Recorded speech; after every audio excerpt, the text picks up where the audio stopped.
Yeah. Now I don't want to have anything to do with Dr. Phil. Many people don't. Yeah, I I've heard. know. I know. Oh, yeah. Yeah. He kind of lost his credibility with us. Anyway, this isn't about Dr. Phil. Sorry, Dr. Phil, but I'm sure he's listening.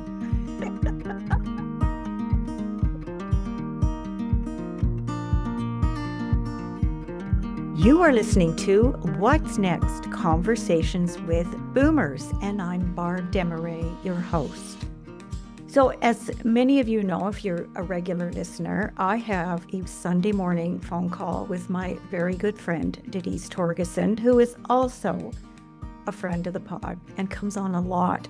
We got into a conversation about journaling, and Denise has done a little bit more research than I have. So we thought, let's talk about journaling. Welcome back, Denise. Hello. Nice to be here. Hello. Always good to have you. So good to have you. Mm-hmm. Okay, so first of all, I'm going to ask you, although I know, but for the listeners, do you journal? Do you keep a journal?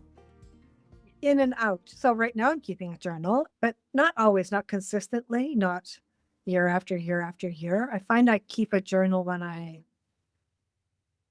things are changing or when I'm trying to figure things out. I've done that. Right. That's what I'm doing right now. Self-coaching.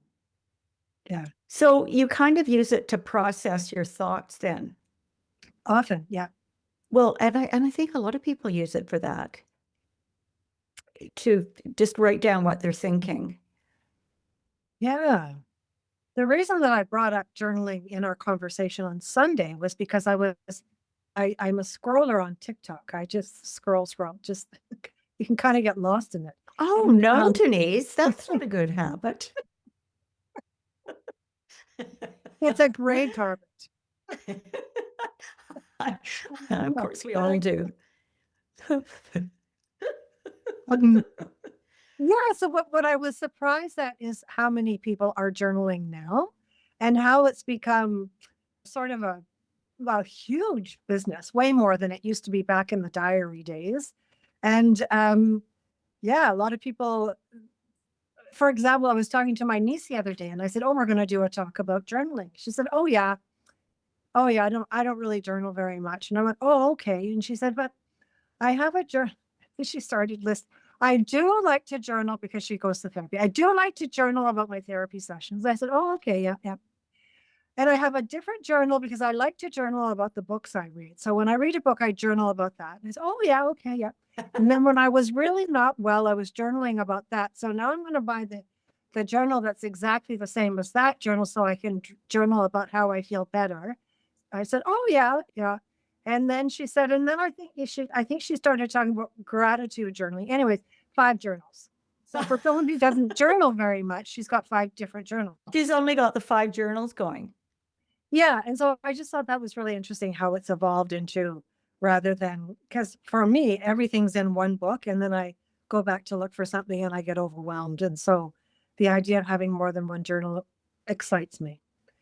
Yeah. So right now I'm journaling coaching questions, like on purpose, just to kind of see what shows up in my writing. So yeah. But how Are about you you? sometimes surprised what shows up? Yes, that's the beauty of it. Yeah. Yeah, that's the beauty of it. It's like, oh, I didn't know I was thinking that. Yeah. Yeah. I thought, So give us an example of the coaching questions. You don't have to share what you wrote down unless you want to. Lots of us would call those prompts also. sure. So the ones I've lately, what has energy for you today? What has energy? What is alive for you? Those are the 2 that I journal on the most. What are your favorite kinds of conversations? I like to journal about that. And then more recently, where am I feeling constricted, right? In my body, but also what's arising when I think about that? Where do I have agency? Where don't I have agency? Are there things I need to do to kind of pull myself back to myself? Those kinds of things. So yeah, right. So such good questions. And those kind of questions really get you thinking. Mm-hmm. I've been keeping a journal. The first one that I started was when I was pregnant with my first child. And I journaled the entire pregnancy, how I was feeling, how far along I was, how big she was. Of course, we never knew in those days if you were having a boy or a girl, and then, the whole birth, and then the first 6 months, and then up to about till she was about 3, I think. And it is so fun to look back on. And I journaled a lot before Serge died, my husband died. It basically, what I did today, but nothing interesting, no really deep thoughts. Just I did this and then I did that and then I did this. And then I started doing it after he died. So there was lots of, Serge has gone 3 months today, Serge has gone 6 months today, and how I was getting used to what I was calling the new normal. And so a lot of thoughts around that and how I was feeling, because I had so much anxiety, which brought on physical symptoms. I got this rash on my neck, and I know it's from stress, and it's driving me crazy, blah, blah, blah. So again, those are really fun to look back on. And especially if they're certainly not pros, but if you sort of, when exactly did I do that? When did I start doing this or start doing that? Okay, when, what were the details involved in whatever activity you're talking about? And then when I started dating and having actual relationships, then those became stories. So the content was just so completely different. And so those two are really fun to look back on. How I started out feeling, and then discoveries I made, and how it ended. And yeah, There's lots there. Like you're talking about what different parts of your life, I love that you say they're fun to look back on, particularly the ones around Serge dying and your grief. Yeah, I've heard people say, I look back on my grief journal from a year ago. They've never called it fun, but they've said how they see, particularly when you're grieving because you're so in it, when you look back, they see how they've changed and how they've grown, how they've come forward. progressed there Yeah. then. Yeah. We often used to, well, actually, we had a journaling group, but we would always recommend journaling to people when they were grieving. And there was a group of people that journaled anyways, and then there is a group of people that are just adamant, no, I don't journal. And nothing will make them journal. Yeah, and that's funny. Denise, why do you think that is, that people would be adamant that, no, I don't write my thoughts? Or, I mean, you don't even have to write your thoughts down. I mean, it's not, well, I suppose it's all your thoughts, but it doesn't have to be deep reflections. It can be literally what I was describing before, what I did today. Yeah. And so why do people not want to do that? I don't know. I don't know. I don't have an answer. I love words. So journaling to me, it's not foreign. It's like a friend, right? I pick up a pen to write it because I love words. But some people, they don't read books. They're not interested in words like I am. Yeah. Yeah, I guess not. Yeah. I maybe for some people it's a scary process, but of course there's nothing scary about it. And last Sunday, one of the things that you and I touched on was these journals that we've kept will be part of our legacy. I mean, they're in our own handwriting. Our children will read them, supposedly. There have been things I've written and I'm thinking, oh, hope nobody reads this. Right. I'm thinking I better go through there and throw a couple of those books out. Rip a few of those pages out. Yeah. Yeah. Yeah. Yeah. So share what you've been, the kinds of journals. You just say a little bit more about what you've learned through these people that you've seen on TikTok, because I was completely unfamiliar. Yeah. They talk about their journaling ecosystem. Ecosystem. So, what I'm going to show you my journaling ecosystem. And they start going through all their journals and what their journals are for. I think it's kind of fantastic how people are, and this one's for this, and this one's for this, and this is my gratitude journal, and this is my planner, and some people use planners and journals together. And then some people have their journal and then, but they have their stickers and they have their tape, and it becomes a whole art project. And yeah, just amazing. Bullet journaling. I don't know anything about bullet journaling, but that's a whole other class of journaling, for lack of a better word, right? Yeah. Bullet journaling. Yeah. And they're just, people are very, very happy doing it. Yeah. Yeah. And so yeah, right now I'm pretty happy with the journaling that I'm doing. In the past, I've done gratitude journals. When I first retired, people do to-do lists in their planners. I would do to-do lists in my planner, all the things that I've done. Ta-da. Yeah, because I was really thinking, oh, I'm just a sloth. I'm not doing anything. So I had to kind of keep track of the things that I did to kind of oh, I actually am doing a lot. I'm just not doing as much as when I was working so hard. So yeah, there's different ways you can use paper and pen, right? Travel journals are really big. Travel journals. And that's another thing that most people are familiar with, like diaries, buying a journal for your trip. And I've been on many, many trips. I've never once journaled. We take so many photos. That has now become journals of my trips because Sure. I mean, I've literally got hundreds. And of course, they're all dated with the place where they are. So you don't look at them and think, where was that? Right. Oh, yeah, that was in Florence or whatever. Yeah. So, which of course we didn't have back in the day. We didn't have, we didn't photograph anywhere near as much as we do now. Yeah.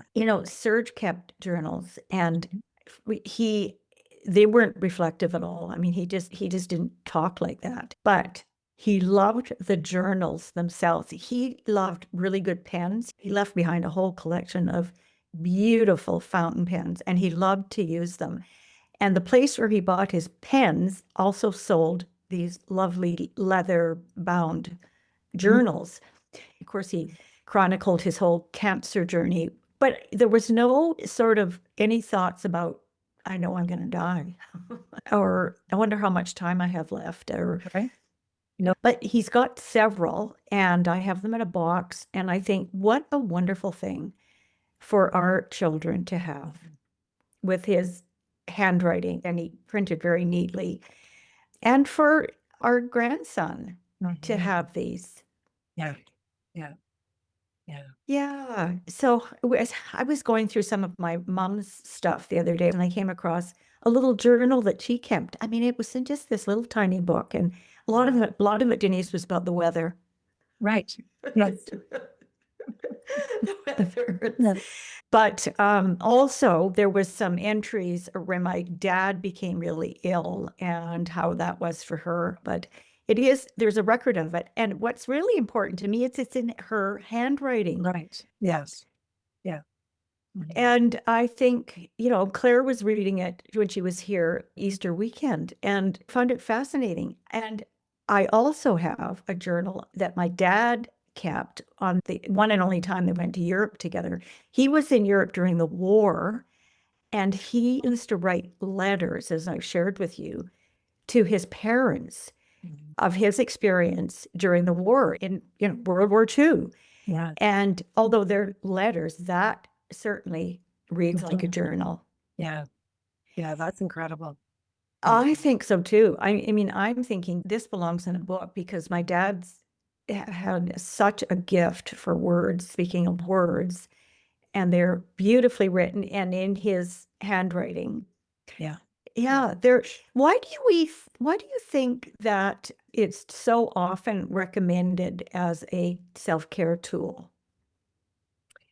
Well, I think, a lot of us, more than ever before, we spend far too much time in our head.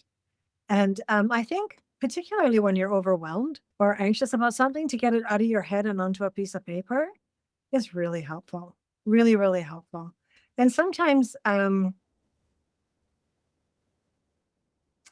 just to quietly champion yourself, right? Or to, I was going to say to vent, but actually I don't have any evidence to back this up, but I'm not sure that venting is as healthy as people think it is. But a place that you can talk to yourself about yourself, I think, is a really helpful thing to do. it gives you some distance between what you're experiencing in your body and in your head.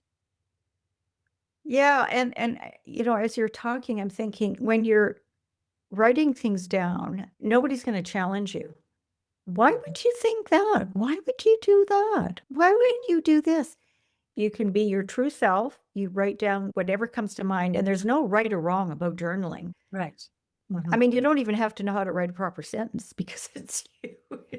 Now, a lot of people do art journaling too, right? I'm not an artist, so that's foreign to me, but a lot of people do art journaling. What's that?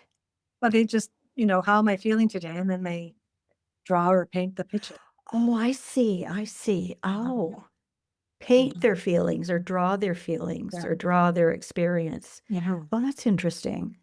Or collage or, yeah. Yeah. My journaling has changed so much because, as I said, it was just what I did every day. My friend Deb and I, for 10 years, we worked out in the gym together. Worked out with Deb from 1 to 2, and then I went home and watched Dr. Phil. And then I blah, blah, blah, blah, blah. That's funny. Yeah. Yeah. I know. Yeah. Yeah. Now I don't want to have anything to do with Dr. Phil. Many people don't. Yeah. I know. Oh, Yeah. He kind of lost his credibility with us. Anyway, this isn't about Dr. Phil. Sorry, Dr. Phil, but I'm sure he's listening. Why do you think people should journal, or should they? Like, why do you think it's recommended? Well, for the practical application for what I just been describing is just to keep a record of what you did and when you did it. You don't necessarily have to, if you choose not to, say how you feel while you were doing that. But it is because we do forget. And you know what? We forget more and more now. I found that we tend to forget more and more. And because I've looked back, just the last few days, I've been reading them and, as I said, it happened then or it happened then. So number one is to keep a record. And I think that's really useful. But I know, certainly while I was going through all these relationships, putting it down on paper and then reading about it afterwards, it gave me some solace. It kind of brought everything to light. And also, certainly with each one of these men, and I'm sure it's the same with anybody dating, I started to see a pattern. Wow. And in every case, it was a pattern that I discovered for me did not work. Oh, I've met such and such, and we just get along so well. I think this is going to be really great. And we just had the greatest conversation, and I'm really pumped. And then how things slowly change. And so it is really, I don't know, what is the word? It's very interesting reading back on that because, I've decided to end that chapter. It may reopen at some point, who knows? So that was kind of a chapter of my life, and it's all in writing. And it's just interesting. And also through that process, I really changed in terms of what I will tolerate and not tolerate, which I wasn't cognizant enough about before. Do you think journaling helped you with that? I think it did partly, yes. Yeah. Especially when I read back, I was, maybe this is just a one-off thing. And I would, nobody's perfect. And that kind of thing. And I started reflecting back. I thought, well, why would I ever put up with that? Somebody literally yelling at me, excuse me. Yeah. Yeah. I don't usually journal events. It's now I'm thinking I should probably be doing that. Yeah, I don't. I'm more inner what's going on inside, not so much what is happening on the outside. Yeah. So I don't have a record. I don't keep a record. I have a friend, she's in her 80s, and she keeps all of her calendars, and every day it's the weather. And if there was an event, she would write that in her calendar. And she's kept them for, I don't know, 60 years. I don't know. Yeah. Wow. But even something as simple as that. Does she have children? Yes, she does. Yeah. She's going to leave this earth at some point, and she will leave those behind, and her Yes. kids will read them. Yeah. Yeah, because so often, when we say we have questions that we want to ask the people that have died, fewer and fewer people are around to answer those questions about our family. Yeah. The parents are gone. Most of our aunts and uncles are gone. So who do you ask? But if there's an actual written documentation of some of those events and some of those thoughts, then a lot of those questions might be answered. Yeah. Actually, as you were talking, I was just thinking about another lady in one of the groups I did. You're doing it. Your daughter bought this for you, and I can't remember what it's called, but you're writing like a memoir. And what did she give you? Like she give you something with prompts, and you have to answer the Yeah, question. Storyworth, it's called Oh, Storyworth. Yeah, yeah, that's amazing. I know. And the Right? questions they ask her, oh my gosh, gee, I think I haven't thought about that. Yeah, there's a bunch coming up that I haven't. Do you believe in love at first sight is one of the questions. Yeah. How does the home that you brought your children up resemble the home that you were raised in? Interesting. Yeah. Yeah, there's some really good. What was your first impression of Serge's family when you first met them? Oh, interesting. Wow. Yeah. Yeah. Yeah. Yeah, there's tons of them. But our book club right now is reading the book, The Correspondent, which is so interesting. And it's all letters. And letters, as we were saying, are similar. If you keep the letters, it's similar to a journal. Yeah. And the author, she writes so well. They're just a joy to read. But it does remind me of journaling. Yes, Because we talked about that the other day too. Yeah. I remember because I used to travel on the Greyhound a lot to and from Vancouver. And I would sit on the bus and write letters to people. And that very much like journaling. This is what the weather is today. And this is what I did in Vancouver. And this is how I'm feeling. And this is how I miss you. Or I would go out for dinner when Ambrose was away. I'd go out for dinner by myself and I'd write letters to people. And so I wouldn't be alone. I'd be with whoever I'm writing a letter to. Yeah. Yeah. that's so cool. Well, sure, Mm. that's a form of journaling. Sure. Mhm. Absolutely. And I just want to So say, I don't reread my journals. you So don't? no, Oh, no. oh, and why is that? It's never, I don't know. I don't have a reason that makes sense. Maybe I don't really want to know what I was up to a couple of years ago. I'm sure. I'm not sure, but I don't know. So everybody's different, right? Oh, yeah. And this Yeah. is the beauty of it. There's Mhm. absolutely no rules. That's right. What kind of journals you want to keep. When we started coaching, it was huge. And we were all taught to express gratitude and keep a gratitude journal. And so when I was journaling all the time, I would end each entry with, today I'm grateful for. Mm. And yeah, it was a really nice way to end the day and Mhm. actually put it on writing. So, and again, looking back on those things that I was grateful for. And I do it in my head now, actually. But anyway, just to say, you can write on whatever you want. And I remember I took a writing course one time, and I've taken several actually. And one of the courses that I took, she really emphasized when you read a book and you see a really interesting word, make note of it, write it down. So you keep a list of descriptive words. Mhm. If you're writing something and how can I say that differently without going to AI? Yes. Yeah. I find I do that when I listen to interviews of people that I find interesting. Just how sometimes listening to how other people language things.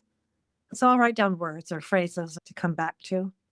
Yeah. Yeah, it helps. Yeah. You somehow think you're going to remember these things, but you don't. Mhm. Yeah, it's really helpful to write them down. I was talking to my sister, and she does a lot of journaling, but she told me about Ira Progoff, and he has a particular method. So there was a man named Ira Progoff who died at the age of 77 in 1998. And he was considered to be the godfather of the contemporary journal writing movement, which has blossomed incredibly in the last couple of decades. His best known book, at a journal workshop, is what it was called, which was published in 1975, is the basic text and guide to the application of what he called, quote, the extensive journal process. And it still stands as the best, most complete work in the entire ever-expanding library of journaling. Writing in a journal about one's ideas, feelings, and experiences is almost always useful. And then he's quoted as saying, but an unstructured journal usually just goes around in circles, says Progoff. To become a valuable tool of psychological self-care, a journal needs a design that will help a human being answer the question, what is my life trying to become? That's profound. So we can basically make it whatever we want. I just thought it was a fun thing to talk about because you do read it as a recommendation so often to manage stress and anxiety, but there's all different reasons why you would keep a journal. Yeah, I've experienced that without a structure, you do go around and around. So I get that. I understand that. Yeah. That's why when I picked up the pen again to have specific prompts, to me, that's helpful. It feels like I'm, uncovering something or opening to potential or possibility rather than just Random. random. Yeah. Well, he would call that having structure for sure. Mhm. Yeah. So, Yeah. okay, Denise, anything else we should say here? Journaling, the evidence is saying that journaling's really good for us and that picking up a pen or doing art journaling or whatever it is that we're doing is an act of self-care and is an act of, again, possibility, discovery. Yeah. I'm a believer. I always have been a believer in journaling. And I see people who journal and they can see how it's helped them. So yeah, that's really nothing wise to say here, really, just that it's good for you. It's fun. It is. Yeah. It's a bit of a mirror, isn't it? Wow. And it can be really fun. It can be really fun. Absolutely. How about you? I've been keeping them on and off for, Claire's going to be 39 this year. So I started it in 1986, writing about my pregnancy. So I've been writing them on and off since then. Oprah is a big journal person. She talks about, she apparently has kept journals since she was 13 and still has them all. So yeah, they're big and an important part of our life, I think, if we choose to have them.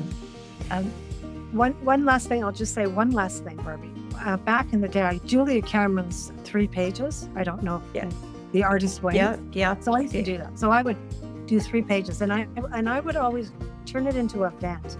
And I found that I would put the pen down, feeling really negative, feeling really worked up because of things that I had written. And it would sort of follow me throughout the day. And so that didn't work for me. So just to say that it's a good place to put all that stuff on a piece of paper for sure.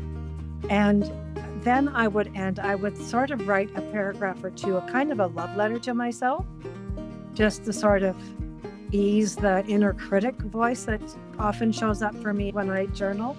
I would purposely end it with something positive about me or to me I on purpose do not put the pen down if I'm in a state of powerful emotion or anxiety because it follows me. The visual, when you were talking, the visual for me was that you were ending it giving yourself an embrace. Yeah.